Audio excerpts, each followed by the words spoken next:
Welcome to day 2407 of What's She Up To Now. Sharon Horne-Ellstrom here, and today we're talking about our final day of confidence growth in the Let's Grow annual challenge, and it's step 7, the give and get, or the give to get. I call it the give to get strategy in Supersize Your Business, but it's the give and get for our growing process, meaning what we give, or what can I give in order to get what I want?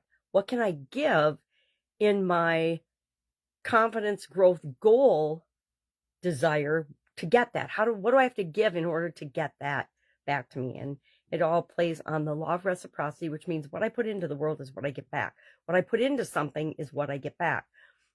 What I give of value will be what I get back. And I think the Bible says what you give, you'll get back tenfold. So if you put good into the world, you get tenfold good back. And it doesn't say when, of course, and from whom. And what if you put bad out into the world, guess what? You're going to get tenfold back. And I know some people complain about other people being super successful, and they're not really the best people in their judgment and in their mind. But it's not for us to judge, because guess what? We are not the final judge of what happens in people's lives, and we only see a little bitty tiny piece of the picture. So best not to judge or assume. Either ask or just do your own thing and don't worry about what other people's rewards or punishments will be down the road. Anyway, I digress. So today for Supersize Your Business, we talked about the give to get strategy. I'm sharing fundamental or foundational business strategies that I think every business and no matter what industry you're in, needs to consider or have in place, or a plan to put in place in order to supersize and grow their business and be successful. I don't have to have all of them. It depends on your core values and your goals, but some of them make growing your business a whole lot easier than not, or ignoring them. So for example, being customer focused, being of service, being someone that solves problems for other people, which is adding value, that adds value into the world. It's going to have a much better, easier time growing and supersizing their business than somebody that's just in it for the money, right? At least in my humble opinion. I'm like, if you're not going to make the world a better place, please don't participate. Don't make the world a worse place. There's enough people doing that already. Let's find ways as entrepreneurs and business owners to really make the world a better place and to create the worlds and the lives that we want.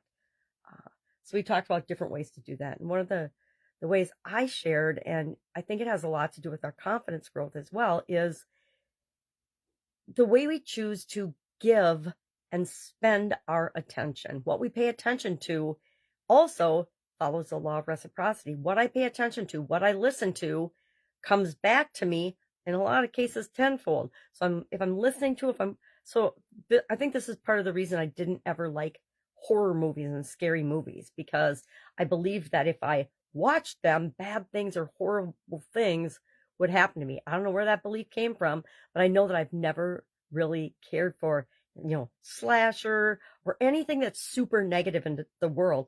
I don't want to watch that because I feel like I'm contributing energy to that by participating in it. So certain topics and certain movies and certain type genres and certain media, I just choose not to participate in. I shared this story I don't remember which video it was today, but in the 1980s, I had the good fortune of participating in a training program, a week-long training program with Procter & Gamble called the Louis Tice training. And I'm sure it doesn't exist anymore, but it was a training, a personal development training that all managers there aspired to go to, because it was such a powerful personal development training program, both for us as individuals as well as participants in the corporate world.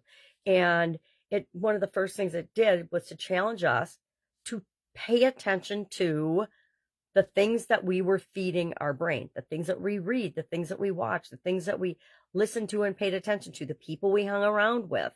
And one of the challenges was for the entire week, starting day one, like the first hour, was to turn off all media. Now, that was back in the 80s when we didn't have tons of media, and journalism still had a modicum of professionalism, and it was actually sometimes journalism, not just propaganda like it is today, which is, for me, I was going to be a journalist, and I am so glad that I changed my mind, because I am embarrassed by that profession. It's one of the industries I will not work with because I think they have not got morals, values, ethics, etc., that are consistent with anybody that I want to help make the world a better place, because I don't think they're making the world a better place. But what we pay our attention to, and turning that off, I turned it off. Guess what? I never really turned it back on. I can think of a handful of times that I have watched the media since the 1980s. 9/11, presidential elections. It's about it. Because I know that they don't have my best interests at heart. They have their best interests and bottom line at heart, and they will at all costs do whatever they can to get attention.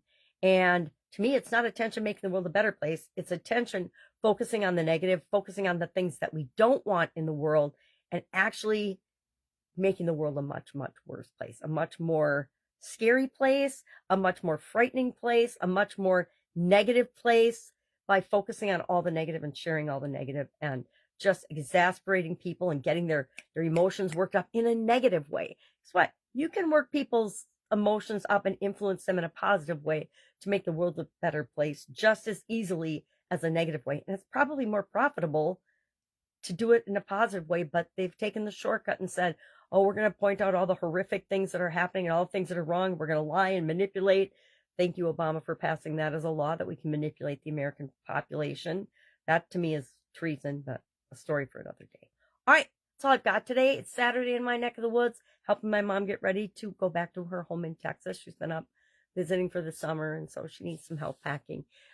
If you've got any questions, if I can help you in any way, if you're curious about something, hit me up and ask. That's what I'm here for. Have an amazing day, and I'll, of course, be with you tomorrow.